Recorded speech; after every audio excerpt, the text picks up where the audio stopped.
Yeah, all right. What about the name Dick and Cox, like Brian Cox? Well, we know what he's doing in his spare time, teaching people about globalism. So, but the Japanese in particular have some very strange names, and that was because they were rushed. They had to do this in order to receive benefits from the government, because if they didn't establish an estate or a a surname, they couldn't operate commercially in their country. All right, so I'm going to take screen sharing off. I think I've exhausted that. Yeah, it's completely enslaving into the UCC support for the actual state asset of the state loan, of the state debt, actually. And we end up with actually only paying the rent, and everything what the state every year spends is just loaned on top of it. Yeah, and we just pay only the rent. Yeah, when the Bible talks about the debt, God's people, we don't get money for it. You know, they loan it in my name, but I don't get a crumb of it. Even for a crumb of a crumb, they are very difficult. You know, yeah, we see this. They have that amount of money in there just for your whole life, in that sense.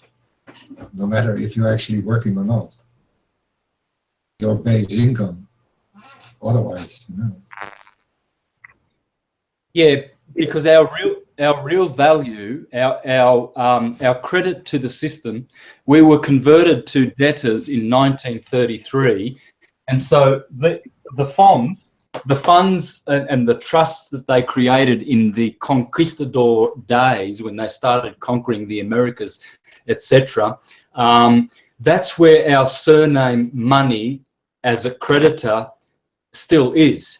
Our birth certificate is a bond. And if you look up in fiduciary, the website, I think it's called fiduciary.com, you can see how much your stocks are earning and how wealthy your stocks are. But they control it. You see, they are using that money to further their military-industrial war machine. And we are giving credit to that system. These days, a few people are learning how to access those funds, and they're learning how to do it correctly and succeeding, because they were set up in such a way. We all come under. If you've got a surname, it means you belong to.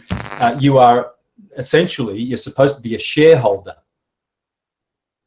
of those shares. You're supposed to share as a in a usufruct system. You're supposed to be using the fruit. So ownership is not really ownership; it's using, and that's the true system in the universe. The true system is usufruct. And so these families, I suppose they got greedy, and members of the families decided that they would use the system to their advantage, and they have. And they've become filthy rich. Rich beyond your imagination. See, the Orsini's maxima means, well, it's Latin for maximum. That they're signaling to you that they have the maximum power in Rome. They've always had the cardinals. These two families alone, they've had more cardinals and popes and archbishops than any other families put together.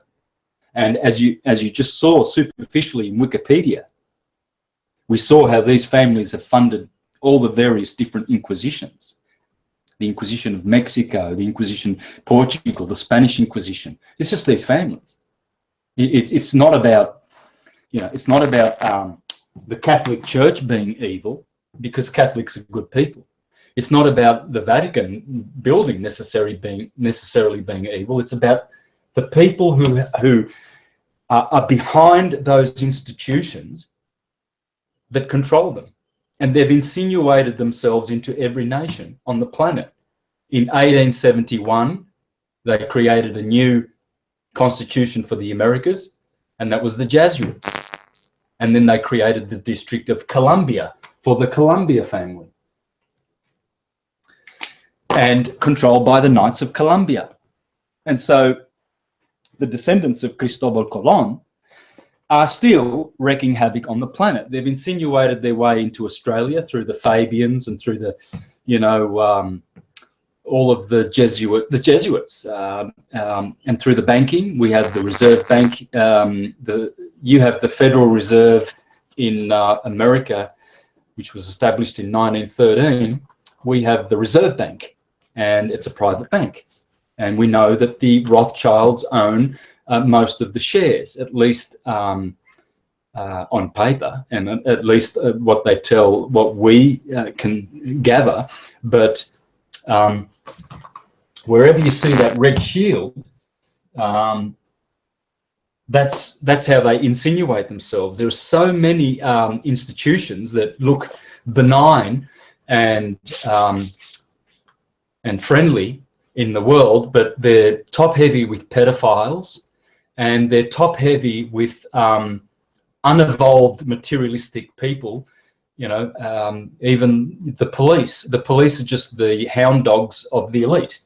The police are there to protect these guys. They don't know it.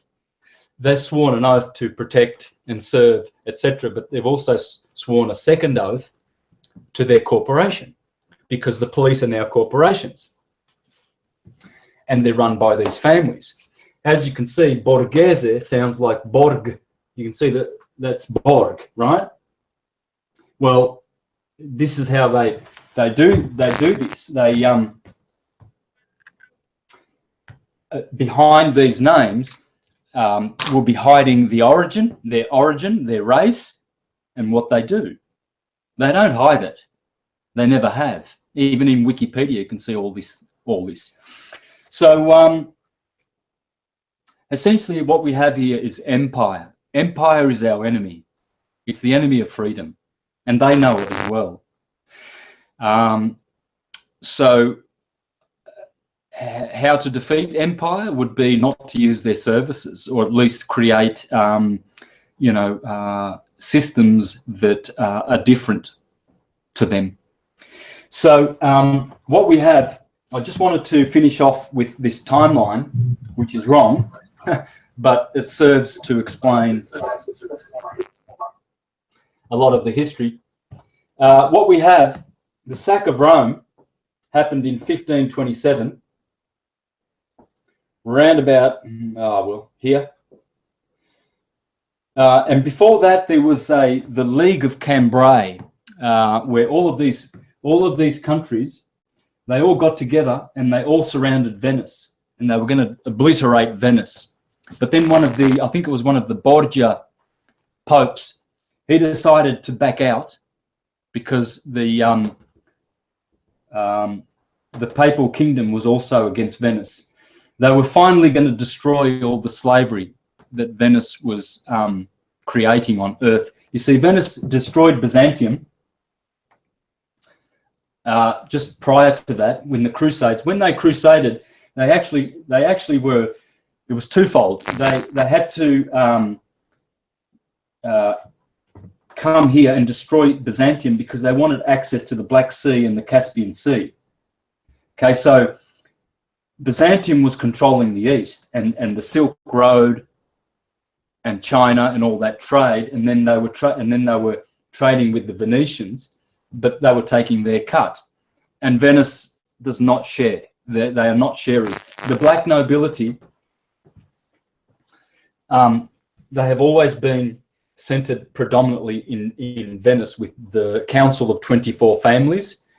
It's called the Council of 24, which is now the Council of 300, a committee of 300, all run by these families. And they controlled everything eastward, you see, all the way to China. And that's why all these Matteo Ricci, Marco Polo, and all of these explorers were going eastward. That's why the Genoese, they got clever, and they decided to send one of their own, Colon, Cristobal Colon, westward. And so they had the maps of the world. They knew that the Americas were there. It was not an age of discovery. It wasn't like they made the Pinta, la Santa Maria, and the Nina, and put the Red Cross. I mean, dead giveaway. It's obviously the Orsini funded those 3 ships of Columbus, and it wasn't an age of exploration. It was an age of destruction. It was deliberate. They filled those ships up with viruses, not viruses, germs and what do they call them? I said it before. Now I've forgotten what they spread the plague throughout the Americas, but they also sent guns, ammunition, and soldiers, and not soldiers, good people, the worst of the worst, real killers and demons, and they are the Christians who murdered Indians in the Americas, but the Red Cross on the sails of those ships point back to this family. These are the slave traders. These are the people traffickers par excellence of the universe. These 13 families.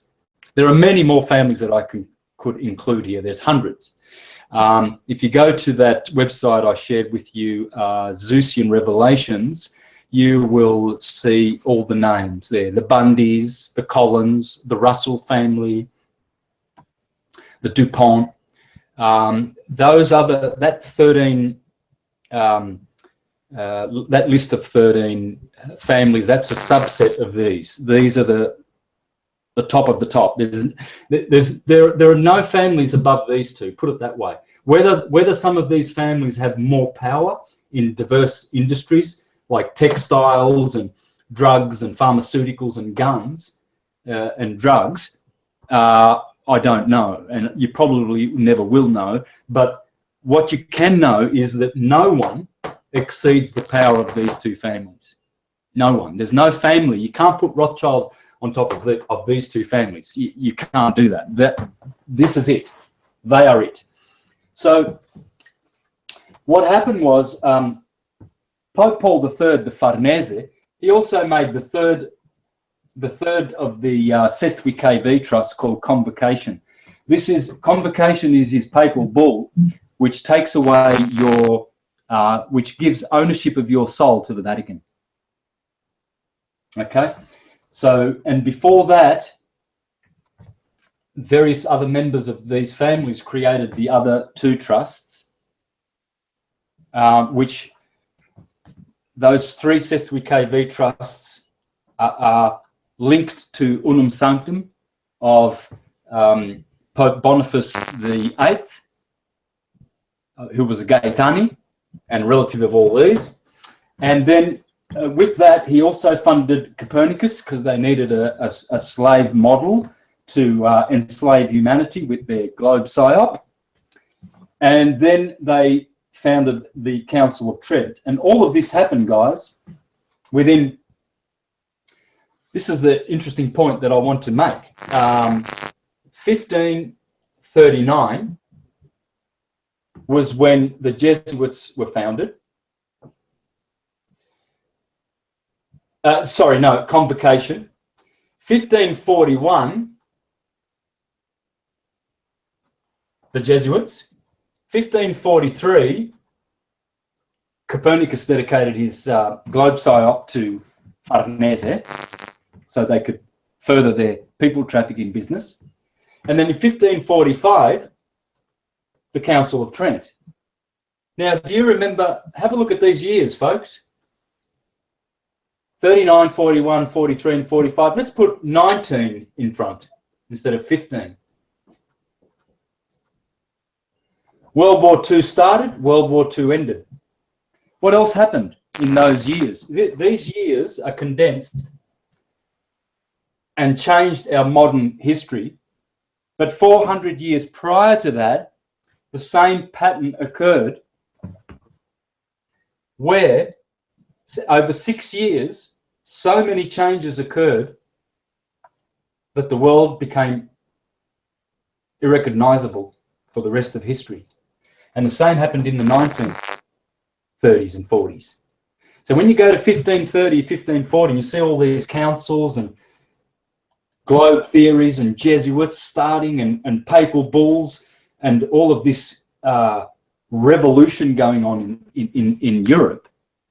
You know, Martin Luther and all the Lutherans, there's 30 years war, there was bloodshed, there were 200 years wars, one in the 1400s or whatever, and then another one in more toward the 1600s.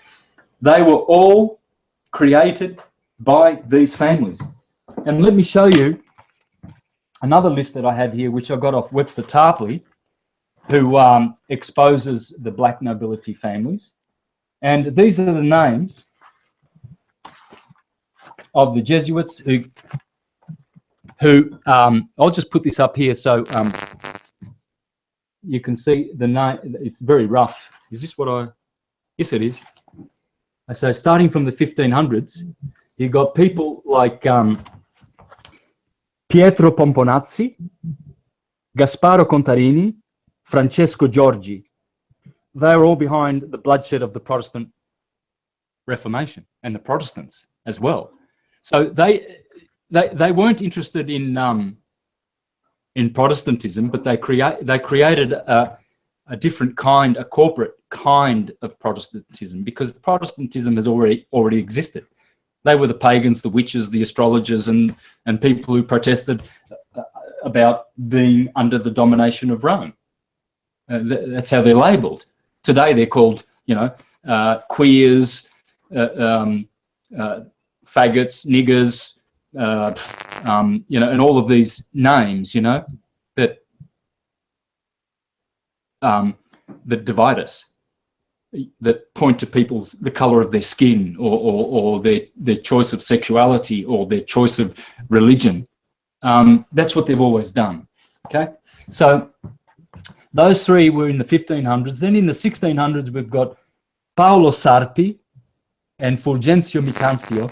They were the case officers for Galileo Galilei, and they were Jesuits, and so was Galileo Galilei. And they made this phony court scenario where in the end they put Galilei under house arrest. Well, that was all staged because they wanted a scientist to go against the stationary Earth. I mean, by now it was 1630, and Copernicus was already, you know, 100 years prior, and no one was buying the upside down spinning Santa ball, so they had to step it up. And then another in the late 1600s, then they funded Newton, and they had to provide a scientific explanation for why Australians were upside down, and they came up with gravity. You see, so they funded their scientists to come up with hocus pocus, honky shonky, wonky, dodgy, bodgy, bogus pseudoscience to support their upside down Santa ball stupidity. The Chinese didn't buy into it. The Mayans didn't, so they murdered them and decapitated them and desecrated their books. So, and the Aztecs and the Incas, the Aborigines, they were all stationary flat earthers. The Egyptians were for thousands of years. Our ancestors were way smarter than we are. They didn't fall for this, you know, these lies. And so they were murdered and witch hunted.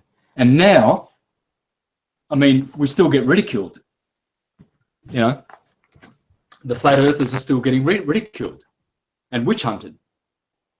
And they can't, they don't like it when we call them globetards or something like that. Oh, flat earthers are so nasty.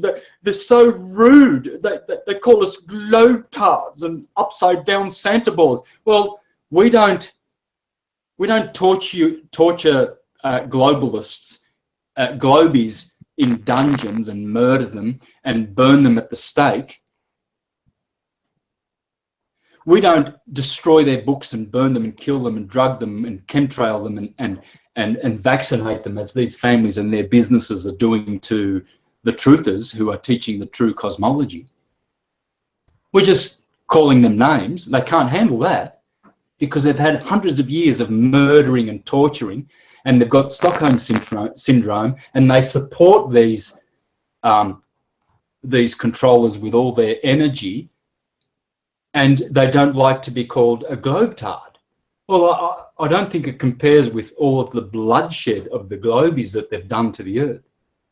Millions, if not billions of people have perished to accept this gravity globe, which does not exist.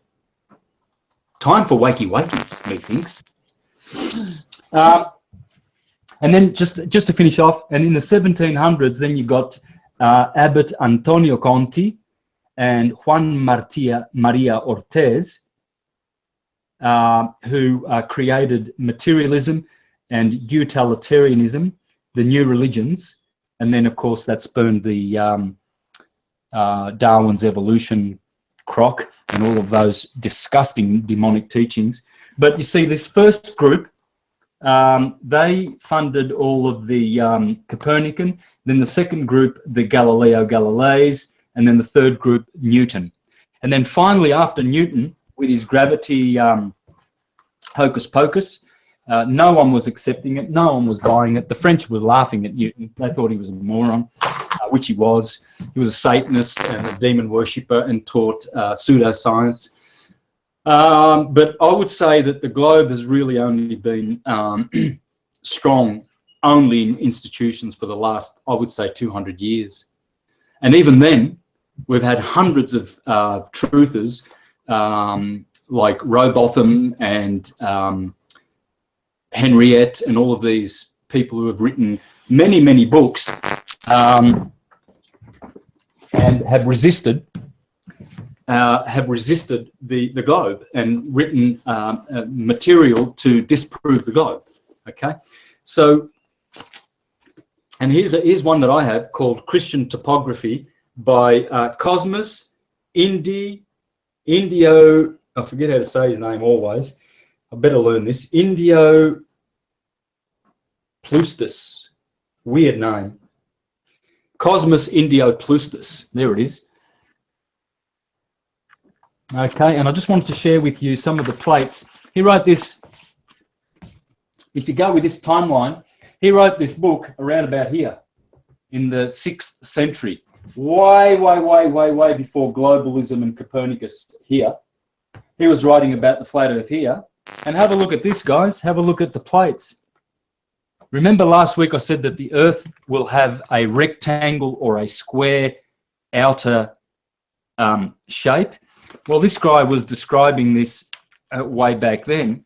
I bought this years ago and finally am getting through it. But if you have a look at the plates here,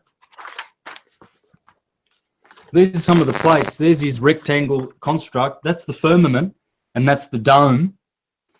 And I just want to share an interesting fact from here. He claims that in this rectangular structure which surrounds our Earth, the north and the west is higher than the south and the east. So in other words, he's saying it's something like the tabernacle of Moses, twice the length of its width. But he's saying that it's a vaulted dome here, right? And the firmament is under here. Remember, because in the Bible, on the second day, God created the firmament. And on the fourth day, he put the sun and the moon and the stars in the firmament. So the firmament is the trick. And I think I know what the firmament is. But he's saying that the northwest is higher and it's lower. The skies are lower in the southeast. So I just want to put that out there because a lot of people in the group, in the Sun and Moon group, they are really starting to nut things out. And I think that's a fact from Cosmos that will really, there you go, there's Mount Meru in the middle. He's got Mount Meru in the middle, and he's saying that the sun circles around Mount Meru in this book. I just want to show you. So he reckons it's the same as the tabernacle, and that's not the first time I've ever heard this.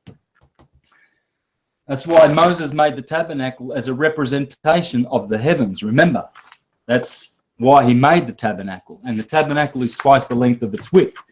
And here he has other pictures of it in these plates. Look at that. And I think that's the south. I think that's the southeast. That's lower, and that's the northwest. But he's saying the northwest is twice as high, the height of the southeast of this structure. So, and the other thing I want to show you was Walter Russell's. Because I was talking about spheres bounded by cubes, intersected by planes. Well, to envisage that, I think he's got some good graphics here to show how the cosmos happens.